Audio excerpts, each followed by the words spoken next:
Donc je vais vous faire une présentation sur ce sujet. Tout d'abord en rappelant un petit peu qui je suis. Alors, j'ai un parcours universitaire très atypique. Alors je ne vais pas le détailler ici. Vous voyez un certain nombre de noms. Je suis passé par France Télécom, Capgemini, HP, puis l'université après. J'ai occupé tout un tas de missions, de fonctions. J'ai été concepteur de réseau téléphonique, chef de projet informatique. J'ai fait une thèse sur ce sujet de la scénarisation en 93. C'est pour ça que ça date. Donc, chez HP, sur la problématique de la simulation pédagogique et comment scénariser des simulations. Et depuis ce temps, donc je réfléchis à ce concept de scénario autour de plusieurs objets. Donc ça a été dans un premier temps les simulations, comme je viens d'indiquer. J'ai été impliqué de façon étroite dans l'élaboration du LOM, Learning Object Metadata, dans les années 96, dans un projet qui s'appelait Ariadne, au niveau européen. Et puis après, je me suis lancé depuis les années 2001-2003 sur ce qu'on appelle le Learning Design. Alors, je ne sais pas si ça vous dit quelque chose de précis. Donc, c'est un courant international qui s'intéresse à fournir des modèles pour pouvoir scénariser, modéliser des modules de formation.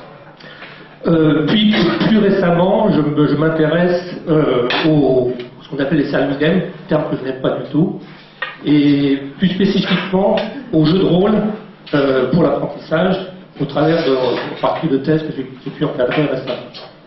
Et tout à fait dernièrement, de façon un petit peu, on reboucle, je pense que le côté hybride, on est tous conscients de l'intérêt des dispositifs hybrides, mais je pense aussi c'est bien d'avoir des outils de conception hybride, y compris des outils manuels, et pas uniquement des outils informatiques pour modéliser. D'où les jeux de modélisation, dont je viens de vous en faire ici, qui permettent de scénariser avec un certain nombre de concepts qu'on va pouvoir manipuler autour de séances de brainstorming, par exemple. Alors, première sollicitation de ma part, vous êtes tous venus ici, je pense, soit il y a des gens qui sont des acteurs qui proposent des solutions dans le domaine de la scénarisation, soit il y a des gens qui sont des acteurs de la formation, de l'ingénierie de formation, qui attendent des solutions. Alors je suppose que vous avez tous un exemple dans votre tête d'objet à scénariser. Alors je vous demande de prendre cet objet dans votre tête, et si vous aviez, vous, à donner à ce mot scénario un terme qu'on rencontre dans la vie courante, lequel donneriez-vous? Alors, je vous laisse réfléchir une seconde. Je ne sais pas si vous avez une solution dans votre tête, et je vous propose des solutions. Alors, des scénarios, il y a plusieurs types. Scénarios dans le cinéma, vous connaissez tous ça, dans le théâtre classique, dans le jeu vidéo, dans la commedia dell'arte, dans le dessin animé, dans un concert classique, donc, ou bien peut-être autre chose. Si je vous demande de réfléchir 10 secondes, pas plus, et de me dire, avec les petits cartons que vous avez ici, vous avez des couleurs. J'espère que les couleurs sont fidèles à ce que je vous avais en main. Normalement, ça devrait l'être à peu près, mais il y a toujours des distorsions au niveau de l'affichage.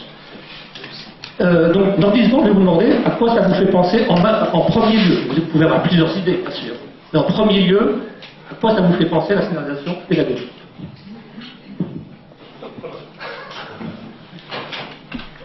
Ok.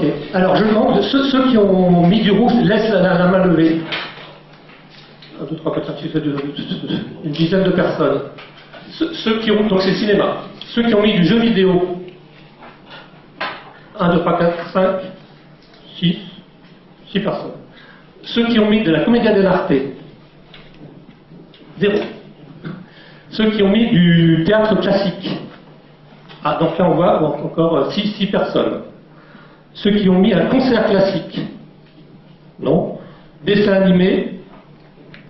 1, 2, 3, 4, 5, 6, 7, 8, 9, 10. Très bien, je pense que j'ai fait le tour. Et autres? Personne. Ah, une personne. Une idée à soumettre? Je pensais aux jeux de société, mais ça rejoint le jeu vidéo. D'accord. Ok. Donc, de mémoire, il me semble que 2 choses l'emportent. C'est le cinéma, avec une dizaine de voix. Et le deuxième qui avait une dizaine de voix, c'était le dessin animé. Et puis avec 6 voix, il y a le théâtre classique et le jeu vidéo. Ok. Donc déjà, ce que je voulais montrer par ici, c'est que vous n'avez pas tous forcément la même conception de cet objet-là, de scénario pédagogique. Ok. On va essayer de continuer là-dessus. Deuxième question, si vous avez quelque chose en tête, un objet à scénariser, quelle est la durée de cette chose à scénariser? Durée, vous avez un objet, et pour l'apprenant, je parle pour l'apprenant, il aura quelque chose à faire, il aura sa pédagogie, combien ça va prendre de temps à exécuter ce scénario? Réfléchissez dans votre tête.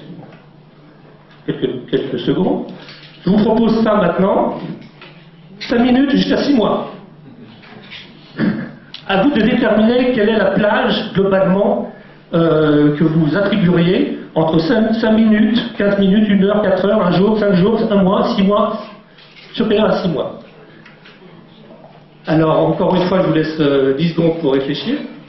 Et vous allez essayer de me donner votre avis. Oh là, c'est très coloré. C'est extrêmement coloré, il y a de tout. Alors, on va aller vers ceux qui vont sur des durées élevées. Rouge, marron. Laissez 1, 2, 3, 4, 5, 6, 7, 8, 9, 10. Sur le jaune, violet. 1, 2, 3, 4. Sur le bleu, 9. Et le vert foncé ou clair, 1, 2, 3, 4, 5, 6, 7, 8, 9, 10, 11, 12, 13, 14, 15. Donc vous voyez qu'il y a encore une fois une extrême diversité dans votre façon de voir ce que vous attendez de la scénarisation. Donc pensez que c'est facile d'avoir une définition commune, je pense que tout de suite on voit qu'entre vous, il y a des points de vue différents. Alors je vais reprendre un petit peu ces exemples, déjà en classant en 2 catégories. Il y a, dans ce que j'ai cité, Commedia dell'arte, le théâtre, le concert, c'est du spectacle vivant. C'est des acteurs qui vont rejouer tous les soirs. Un produit culturel, que ce soit du cinéma, de la bande dessinée, du jeu vidéo, il y a un produit. On scénarise un produit, mais on scénarise une activité. Ce sont 2 choses différentes, des outils différents pour faire ça, une vision différente de l'activité qui est à scénariser. Alors la question qu'on va se poser ici, c'est la formation. À quoi ça se rapproche? Première classe, est-ce que c'est du spectacle vivant à scénariser? Est-ce que ce sont des produits culturels qu'on va ensuite donner à un consommateur qu'on va scénariser? Donc, première chose un petit peu à voir. Alors, je vais reprendre, je m'en excuse, mais j'essaie de tirer le sens premier du mot scénario. Il y a une étymologie dans le mot scénario, alors ça vient du mot scène, ça apparaît au XVIIe siècle, c'est vieux, les premières occurrences du mot, c'est un mot italien. Donc, et c'est très lié à la commedia dell'arte. Alors, comment ça marchait à l'époque? Vous connaissez sans doute un petit peu la commedia dell'arte. Il y a des personnages typiques qui ont des masques. En fait, chaque acteur a son masque. On est Harlequin, on est Colombine, etc. Et puis, on a, pour jouer sa scène, on a un canevas. D'accord? C'est déjà un scénario. On l'appelait aussi scénario à l'époque, on commence à employer ce terme-là. Un canevas, c'est une façon d'interagir sur un groupe de personnes pendant un spectacle, etc. Donc, et puis il y a des improvisations. Bon, tout ce que je dis, en permanence, vous devez avoir en tête, je l'ai en tête, ça doit résonner avec ce scénario d'apprentissage. Qu'est-ce que ça peut bien vouloir dire? Canevas, improvisation, on sait très bien qu'entre un scénario, ce qu'on a prévu, et ce qui se passe en réalité avec les élèves, les apprenants, les étudiants, c'est pas du tout, pas toujours ce qu'on a prévu. Il y a toujours une distorsion entre le planifié et le prévu. Si on va un tout petit peu plus loin, donc là, vous voyez un des premiers scénarios, 1611, à quoi ça ressemble, donc c'est une description des personnages qui ont des choses à faire, globalement. Et il y avait, par exemple, des bouquins qui sont sortis sur les scénarios du XVIIe siècle, où il y avait 50 scénarios, commedia dell'arte. Puis après, on a recensé jusqu'à 1000 scénarios de commedia dell'arte. Donc là, on voit bien aussi, 50, on sait se débrouiller, avec 1000, on ne sait pas se débrouiller. Il faut classer tout ça. Comment on va pouvoir organiser tout ça? Donc, les particularités d'un scénario, première chose, c'est un canevas, donc il y a une trame narrative avec des personnages typés. On ne sort pas de ces personnages-là. Une liberté d'interprétation par chacun des acteurs. Il fait à partir de sa trame, mais aussi à partir de ce qu'il est lui-même. Il réinterprète, il ajoute ses propres choses à lui. Et d'ailleurs, il paraît qu'à l'époque, un polichinelle, il était polichinelle toute sa vie. Il ne changeait jamais de rôle. Il était là pendant toute sa carrière, il faisait polichinelle, puis il ajoutait, il personnalisait son rôle. Et puis, autre caractéristique, vous avez sûrement vu, ou des films qui traitaient de ça, c'est l'interaction avec le public. Le public, il est là, il participe, il balance des choses, il répond. Il y a des interactions très très fortes entre le public et les acteurs. Si on va un peu après, là, je passe quelques étapes, on va au théâtre du 19e siècle. Alors tout ça se codifie. D'abord, on n'est plus sur des canevas et avec des personnages très définis, mais ça date de bien avant, mais on commence à la notion d'auteur dramatique, auteur de théâtre, et il va créer ses propres personnages, ses propres rôles. Il n'y a plus de masques, les personnages sont individualisés.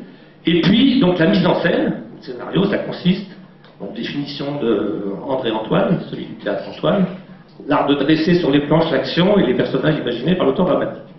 Donc là, on voit qu'il y a des notions derrière de décor, de personnages, etc. Mais tout ça se réfère à un texte. Et un texte qui ne bouge pas. Alors, on attribue cette phrase-là, un scénario, c'est d'abord un texte, puis un bon texte, puis encore un bon texte. Alors, on attribue cette phrase-là à plusieurs personnes, dont Jouvet, Hitchcock, Jean Gabin.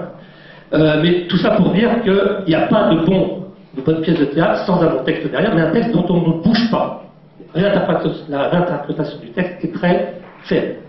À quoi ça peut nous faire penser ça, dans le domaine de scénarisation? C'est des scénarios très très très planifiés, où l'apprenant il doit faire quelque chose et pas autre chose. Il ne doit pas sortir de ce cadre-là. Et puis, on s'est aperçu après, donc plus récemment, qu'on pouvait avoir des formes de théâtre beaucoup plus, disons, souples, en réappliquant le spectateur, avec plus d'improvisation parmi les acteurs. Il y a un exemple typique, c'est le match d'impro. Je ne sais pas qui d'entre vous a déjà vu des matchs d'impro de théâtre. Et là, on retrouve les sources du Commedia dell'arte, avec des personnages typés, avec des canevas préparés et de l'improvisation, disons, planifiée. Alors, si on s'arrête sur ce spectacle vivant, il y a en général 3 phases, grosso modo. J'ai d'ailleurs numéroté de 1 à 4, c'est étonnant. Donc la phase d'écriture, donc on écrit le texte, alors, qui est plus ou moins prescriptif. On met au point et on répète avec les acteurs, puis après il y a une représentation. Et tous les soirs, la représentation va changer. Alors, un scénario, ça sert à quoi? À anticiper un déroulement, mais en fait qu'on ne maîtrise jamais. Ce qui va se passer le soir même, on ne sait jamais ce qui va se passer. Et on peut avoir un choix entre avoir une vision très planificatrice, très prescriptive, et une approche plus ouverte, avec plus d'improvisation. En tout cas, dans tous les cas, chaque soir, les acteurs réinterprètent leur rôle de façon différente, ils sont en forme ou pas, le public est en forme ou pas, et donc il y a une importance aussi de l'appropriation collective par le public. Vous êtes un groupe aujourd'hui, si vous étiez seul, vous n'auriez pas la même perception que si vous êtes en groupe. Je continue en vous posant la question, vous êtes un spectacle, un soir, qu'est-ce que vous allez juger du spectacle? Comment vous allez critiquer ce spectacle? Vous avez ressenti de l'émotion, du plaisir, vous avez été immergé dans une histoire, vous avez été dépaysé, ça vous a permis de réfléchir à des choses auxquelles vous n'aviez pas pensé. Donc il y a tous ces critères, mais qu'est-ce qu'il y a derrière? Donc d'une part, est-ce que les acteurs ont été bons? Est-ce que le public a été bon ce soir-là? Est-ce que le scénario a été bon, à la fois dans le texte initial et dans le travail de préparation? Donc on voit qu'on juge des choses et qu'il y a des relations de cause à effet entre le texte, le scénario, l'interprétation et la perception. Je change de registre complètement. Maintenant, je passe au spectacle, disons, produit culturel. On va prendre le film de cinéma comme référence. Alors, encore une fois, il y a un travail d'écriture préalable. Puis après, il y a un travail de mise au point, de répétition, de tourner des scènes. Alors, vous savez comme moi qu'on va retourner une fois une scène, 20 fois jusqu'à arriver à ce qu'on veut avoir. Le scénario, on peut très bien le réinterpréter pendant le tournage. On va le distordre un petit peu. Et puis, on va arriver à une espèce de matériau brut, les rushs, puis après, on va les retravailler pour faire un montage d'un produit dont on attend une certaine qualité. Et ce qui importe ici, c'est la qualité du produit final. Le produit final, le film, il ne va pas bouger. Une fois qu'il a été répliqué, c'est le même film. Et donc, qu'est-ce que vont voir les spectateurs? C'est toujours le même film, et ils vont le réinterpréter à chaque fois, enfin le recevoir avec leur perception, mais sur un objet qui est identique. Donc quelques caractéristiques. Donc le temps de la consommation est différent du temps de la production, disons de la façon dont on perçoit le scénario. Et puis, autre caractéristique, vous savez très bien qu'une salle de cinéma n'a rien à voir en 2012 par rapport à une salle de cinéma en 1912. Où là encore, on balançait des choses sur l'écran quand on n'était pas content, on se levait, on interagissait de façon très, très forte. Et on voulait manger au cinéma, etc. Donc c'est de plus en plus individuel, donc ce côté consommation individuelle de support de culture. Alors si je reviens un petit peu à mon transparent précédent, donc les critères ce sont toujours les mêmes. On est content d'un spectacle qu'on a vu, d'un produit parce qu'on a eu de l'émotion, du plaisir, etc. etc. Mais qu'est-ce qui va juger de la qualité de sa réception? C'est le confort de consommation, par exemple, est-ce que je suis dans une bonne salle de cinéma, une mauvaise salle? La richesse de l'interaction, par exemple pour un jeu vidéo, est-ce que le produit que j'ai en face de moi, il réagit et il me fait découvrir de nouvelles choses? Et puis derrière, il n'y a pas que les acteurs là qui vont être en cause. Il y a tout. Vous savez, comme moi, lire un générique de film, et les 300 ou 400 personnes impliquées dans un film, tout un tas de métiers qui vont faire en sorte que ce produit ait une certaine qualité. Idem pour le jeu vidéo. Et toujours derrière, il y a cette histoire de scénario et de texte qui est sous-jacente. Alors, là où je veux en venir pour cette journée aujourd'hui, c'est de poser la question, l'apprentissage c'est quoi? Spectacle vivant, produit culturel. Donc là, je vous donne un exemple totalement surréaliste. Imaginez que vous avez une salle de formation ici. Donc des gens qui sont en train de jouer leur formation. Est-ce que ce sont des spectateurs qui sont disposés autour, qui vont dire c'était une belle formation aujourd'hui, j'ai bien aimé ça, ça arrive dans un seul cas que je connaisse, c'est l'inspecteur en fond de classe dans une salle de primaire ou de secondaire qui va juger effectivement une formation à un moment donné. Mais on sent bien qu'ici, qu'il y a, tout ce que j'ai expliqué auparavant, ça tombe.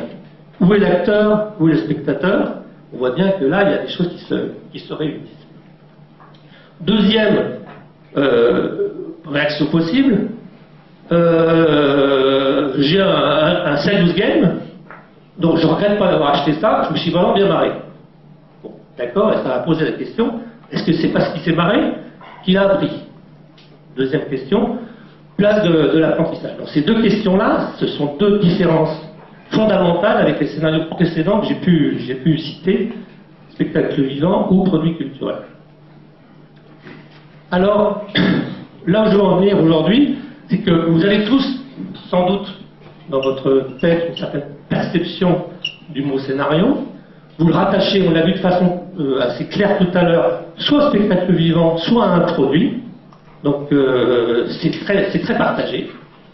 Il n'y a pas de solution idéale, il n'y en a pas une qui est meilleure que l'autre. Ça correspond sans doute aussi à des produits, enfin à des moments différents de la formation.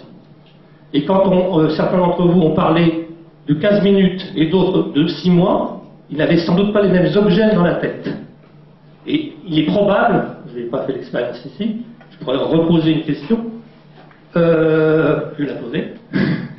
Ceux qui ont répondu dans des durées courtes, des minutes ou des heures, vous voyez, vous vous sentez concerné, cela? Ok. Est-ce que vous associez ça plutôt au spectacle vivant ou plutôt à ce que j'appelle produit culturel? Si vous êtes d'accord, vous levez le doigt. Alors, je fais une affirmation. J'ai voté pour une durée courte et j'associe ça dans ma tête à un produit culturel. Qui est d'accord avec cette assertion? Une quinzaine de personnes et qui aurait dit j'ai voté pour une durée courte et j'associe ça plutôt à un spectacle vivant. Alors, je ne vais pas continuer, mais je pense qu'il y a une relation directe entre la durée des objets qu'on veut scénariser et la vision qu'on en a, plutôt spectacle vivant ou plutôt ressources de formation. Alors ici, je vous renvoie vers un travail très récent qui a été soutenu il y a un mois à peine, une thèse, qui est une thèse intéressante sur justement où il y a une centaine ou 150 pages autour de ces notions de motivation, de relation entre le scénario et l'apprentissage. Donc, le problème d'un scénario d'apprentissage, donc cet objet nouveau dont on va parler ici, cette pédagogie, c'est qu'il y a 3 types de contraintes. La première, c'est qu'on est là pour apprendre. Deuxième type de contrainte, il faut assurer un engagement, une motivation de la part de l'utilisateur. Troisième chose, il faut que tout ça reste dans des contraintes de coût, de durée, dans un certain cadre institutionnel, et c'est un troisième type de contrainte. En fait, ce que je vais vous demander un petit peu durant cette journée, c'est de réfléchir à ça. C'est quand on apprécie des solutions de scénarisation, on va sans doute donner de façon personnelle des valeurs. Des valeurs en disant que cette solution-là, peut-être elle va me faire gagner beaucoup de motivation à mon apprenant, sans améliorer l'apprentissage. Peut-être qu'elle insiste sur l'apprentissage, mais la motivation va être plus ou moins réduite. Ça va être une solution qui va permettre de rationaliser les coûts, que je pourrais répliquer à l'identique. Donc là, je montre 3 types de schémas possibles. Ici, vous voyez quelque chose où je favorise l'apprentissage au maximum, ça peut être des approches très didactiques, on va présenter énormément de contenu, et par contre, on va très peu s'intéresser à la motivation. Et puis, est-ce que c'est vraiment, on peut rationaliser ça à grande échelle ou pas? Ici, on insiste sur la motivation et les autres aspects sont un peu négligés. Troisième cas, on rationalise un maximum et l'apprentissage et la motivation ne sont pas présents. Et là, je pense qu'on est typiquement dans les LMS courants les plus habituels. C'est sur des outils de rationalisation pour produire de la formation, et les côtés apprentissage et motivation sont pas toujours là. Et l'idée, c'est d'arriver à un équilibre entre ces 3 dimensions-là, pas forcément au maximum, parce qu'il y a toujours des compromis à faire.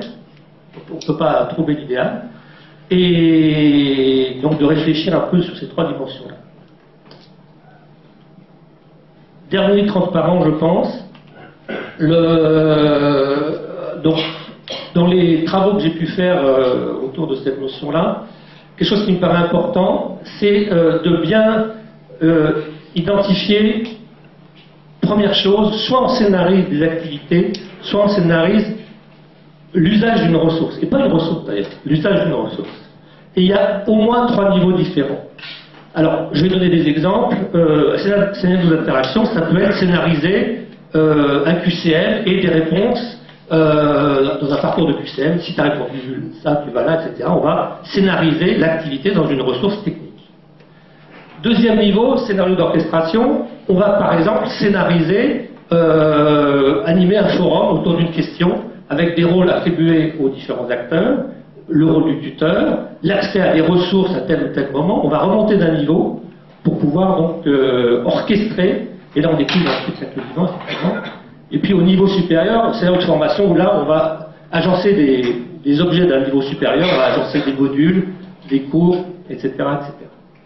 Et là encore une fois, j'ai mis en filigrane en haut les histoires de durée, c'est lié de façon interne à des durées plus ou moins longues. Plus on est bas, plus les durées sont courtes, plus on est haut, plus les durées sont courtes. Alors, je vais vous distribuer un document dont vous pourrez vous servir durant la journée, en fait, qui sert un petit peu, qui reprend ces éléments-là, et qui permet peut-être de vous poser des questions. Alors, c'est quelque chose, c'est une trame, encore une fois, c'est pas quelque chose que je vais relever, noter. Enfin, je vais peut-être le relever à la fin, mais par contre, c'est pas la logique d'évaluation, c'est pour vous guider un petit peu votre réflexion par rapport à des solutions que vous pourrez voir durant la journée. On ne revient pas ce soir. Et donc ce soir, je vous présenterai aussi quelques solutions qui permettent un petit peu de mettre en œuvre les quelques concepts que j'ai pu vous présenter de façon très rapide ce matin autour de la modélisation, disons, groupe.